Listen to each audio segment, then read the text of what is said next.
Bonjour à tout le monde, j'espère que vous allez bien. Ici Savant Céleste et aujourd'hui on se retrouve pour une nouvelle vidéo sur Uranus dans la maison 3. Avant de plonger dans le sujet, pense à t'abonner, liker et me dire en commentaire si tu te reconnais dans ce que je partage. Et si tu veux un accompagnement personnalisé, donc lecture de thème, révolution solaire, coaching pro ou guidance, contacte-moi à l'adresse qui s'affiche à l'écran. Uranus forcément va être mieux positionné que dans la maison 2. Pourquoi ? Parce que la maison 3 c'est la maison du Gémeaux, c'est une maison d'air, c'est une maison de déplacement, c'est une maison où ça circule, où il y a du mouvement. Et forcément, Uranus qui est une planète d'air, rattachée au Verseau, qui est une planète de réseau, qui est une planète d'influx nerveux ou d'influx électrique, va forcément beaucoup apprécier sa position dans la maison 3. Donc qu'est-ce que ça peut donner dans les faits ? La maison 3 est une maison du mental, de l'intelligence, de ce à quoi on pense quotidiennement, ce dont on a envie de parler. Ok ? Donc si vous avez Uranus dans la maison 3, ça signifie que vous êtes quelqu'un qui est passionné par tout ce qui est technologie. C'est-à-dire que tout ce qui va être technologique, tout ce qui va être du domaine de l'automobile, tout ce qui va être du domaine un peu atypique, un peu marginal en fait, également un peu l'astrologie, qui est un peu quelque chose qui est Verseau, tout simplement, qui est uranien, va être forcément très apprécié. On peut penser à quelqu'un effectivement qui est passionné d'aviation, quelqu'un qui a des maquettes, qui vraiment a des figurines, a potentiellement même fait des études, parce qu'avec la maison 3 qui est une maison d'apprentissage, on peut penser à quelqu'un qui a évidemment étudié l'aviation, les technologies d'avant-point, tout ce qui est aussi les fusées, l'espace, les télescopes, l'astronomie, tout ça c'est quelque chose du domaine de la maison 3 avec Uranus, et forcément c'est quelqu'un qui pense beaucoup à ça, quelqu'un qui est vraiment passionné. Alors la passion d'Uranus, c'est pas la même passion que le lion, que le soleil, parce que le soleil, enfin le lion est également un signe de passion, mais c'est la passion du cœur, c'est la passion vraiment de l'amour sincère, vraiment de l'amour propre, alors que vraiment avec Uranus c'est vraiment la passion de l'intellect, c'est la passion du cerveau, et c'est ce qui peut donner effectivement des inventions complètement révolutionnaires. On se demande d'où ça vient, et puis la personne a vraiment apporté quelque chose qui a changé les dogmes, qui a changé la façon de voir les choses, et qui a vraiment révolutionné son temps. C'est vraiment, il a été en avance, et c'est typiquement une position que quelqu'un peut produire avec Uranus dans la maison 3. Également, la maison 3, c'est une maison de déplacement, c'est une maison où on va beaucoup se déplacer pour voir les gens de notre entourage, pour aller au commerce du coin, pour aller acheter du pain, voilà, c'est une maison vraiment des petits déplacements. Donc, Uranus en maison 3 va forcément vouloir se déplacer, il va détester la routine, mais avec Uranus en maison 3, il peut y avoir une forme d'accident.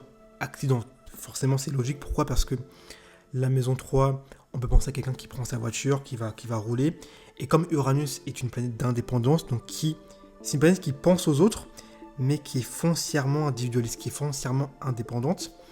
On peut penser à quelqu'un qui va être dans sa bulle, qui va pas voir les autres, qui va appuyer de manière impulsive sur la pédale, et qui va provoquer une collision, un accident, qui peut être plus ou moins grave, selon les aspects.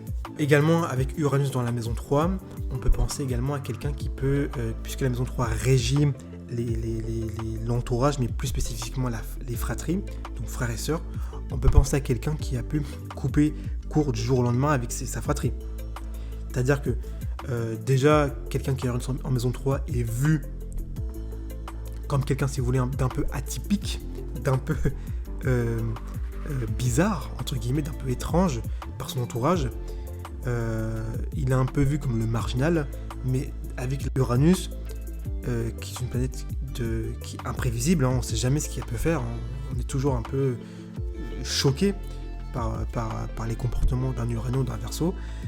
Il peut y avoir en fait une forme de rupture qui s'est faite du jour au lendemain. Voilà, il y a quelque chose qui est mal passé, et puis c'est le fusible qui pète, c'est la panne, c'est le dysfonctionnement, ça disjoncte, et les personnes ne se parlent plus, c'est la rupture, c'est le cordon ombilical qui est coupé. Voilà. Donc Uranus en maison 3 prédispose forcément à avoir des espèces de ruptures avec des personnes de notre entourage, qui peuvent être plus ou moins à vie. On ne se parle plus, c'est terminé. voilà, c'est coupé, c'est cassé, c'est fissuré, et quand c'est fissuré, on ne peut plus recoller. Mais également, avec Uranus en maison 3, on sait qu'il y a quelqu'un de l'entourage, un Uranien, donc on ne sait pas c'est qui, mais il y a forcément un Uranien de votre entourage, qui a eu une importance prédominante, qui était vraiment comme une figure d'exemple, et qui vous a beaucoup inspiré dans tout ce qui va être apporter des idées nouvelles, dire des choses qui vont un peu casser les lignes, se projeter en avant, regarder les nouvelles technologies, vraiment aller dans entre guillemets, le futur, vraiment aller ne plus voir ce qui s'est fait avant, mais se projeter dans l'avenir. Et il y a forcément quelqu'un de votre entourage qui a forcément une place prédominante à ce niveau-là, ok ? En termes de communication, parce que j'en ai pas vraiment parlé, mais la communication est forcément... alors, la communication avec quelqu'un qui a Uranus en maison 3 est compliquée. Pourquoi ? Parce que c'est quelqu'un qui va communiquer de façon un peu hachée, de façon un peu provoquant, qui va beaucoup rester dans l'abstraction, qui va pas forcément aller dans le concret. Parfois, c'est beaucoup dans les idées.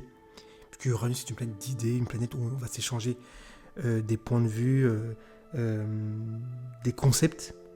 Et puis après, à partir de ces concepts-là, on va pouvoir créer, inventer, établir dans la réalité. Mais de base, c'est un peu une planète d'abstraction. Donc, parler avec quelqu'un qui a un Uranus en maison 3, c'est très souvent assez compliqué. Et puis, c'est souvent un peu... La personne va souvent être un peu cassant. Elle va dire ce qu'elle a à dire. Et puis, il y a une forme de... Uranus, c'est pas une planète d'empathie, si vous voulez. Donc, elle va pas forcément prendre de gants. Et ça peut parfois être assez direct. Et ça favorise pas forcément les communications avec les gens en one-on-one, on va dire. Par contre, pour tout ce qui va être réseau ou échange d'idées à plus longue portée, c'est une très bonne position, forcément. C'est compliqué en termes de communication, ok ? Effectivement, on peut avoir quelqu'un, donc comme j'ai dit, qui peut effectivement s'intéresser à tout ce qui est marginal, puisque c'est une maison de mental, donc c'est la maison de l'esprit. Évidemment, la personne a beaucoup d'intuition. Uranus régit l'intuition, ce qu'on pressent un peu. Donc effectivement, la personne va avoir beaucoup d'intuition naturellement.